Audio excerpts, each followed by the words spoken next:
लाडक्या बहिणींनी उपमुख्यमंत्री एकनाथ शिंदेंना दिला विजयाचा धक्का।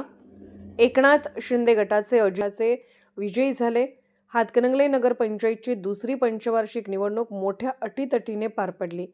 काँग्रेस 5, भाजपा हसन मुश्रीफ, नितीन बानगुडे पाटील, पालकमंत्री चंद्रकांत दादा पाटील या दिग्गजांच्या सभेने पार पडली। अनेकांनी अनेक घोषणा केल्या, अनेकांनी अनेकांची कुंडली वाचली, पण जनतेने एकनाथ शिंदे गटाच्या हाती सत्ता दिली असं म्हटलं तर वावगं होणार नाही। शिंदे गटाचे नगराध्यक्ष पदाचे उमेदवार अजित सिंह पाटील यांना 2768 मते मिळाली। नगराध्यक्षसह शिंदे गटाचे 7 उमेदवार विजयी झाले। त्यांनी गुलालाची उधळण करीत मोठा आनंद उत्सव साजरा केला।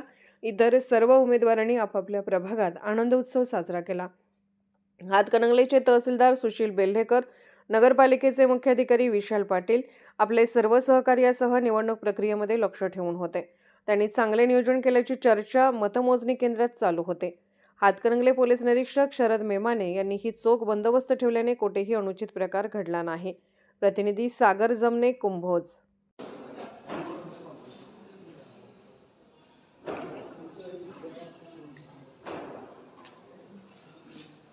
प्रभाग क्रमांक 3 मध्ये अपक्ष उमेदवार सुभाष गोरे जनतेनं मला तिथं त्या प्रभागामध्ये माझं मतदान नसताना सुद्धा त्या जनतेने दाखवलेला विश्वास हा माझ्या मतदानाच्या विजयापर्यंत पोहोचवला। त्या प्रभाग क्रमांक 3 मधल्या सर्व मतदारांना माझा साष्टांग दंडवत नमस्कार।